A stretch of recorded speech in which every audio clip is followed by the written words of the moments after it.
Isn't that just an absolutely beautiful look at the skyline over there? I know I said it in the comments on the previous video. I don't think I actually said it in the video itself, but I wanted to actually see how the Allis Chalmers 7020 tractor and its associated air conditioning system were going to do under real-world conditions. And now I have some data that I can share with you on that very exciting front, because it has been working out in the field for the past couple of days now. Got the top cover back on the cab. My father's running it right now. Today was a lot cooler. I think we had a high of about 84. I'm told that the operators have been comfortable, and most recently they actually had to turn the fan down. Now the other day we had 95-degree heat, and although they were not cold, again, they were definitely comfortable. But I'm also just as pleased as punch that the poor old thing hasn't blown up yet. I probably don't give myself enough credit, but I'm just glad that the old tractor's out here working. And I'm certainly glad that so far, at least after a couple days of use, many hours of use, that the air conditioning system is still chugging along.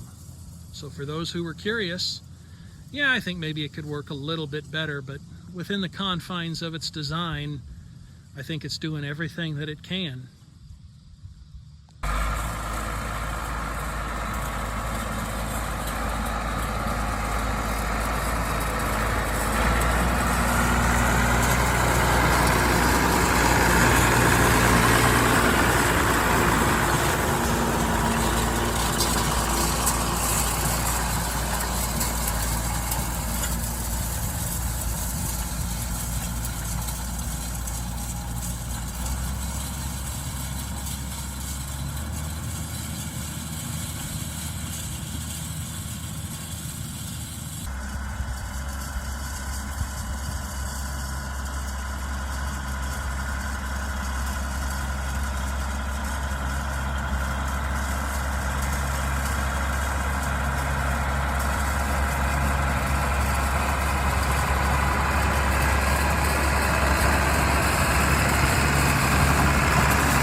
I wanted to ask if you were comfortable. Yes. Okay. And it won't take long when you shut it off to become uncomfortable, because there's a tremendous amount of heat coming off that motor and transmission. Oh, yes. What would you say the temperature was in there if you had to guess? I don't know. That's definitely chilly. Yes. All right, well, that's all I've got.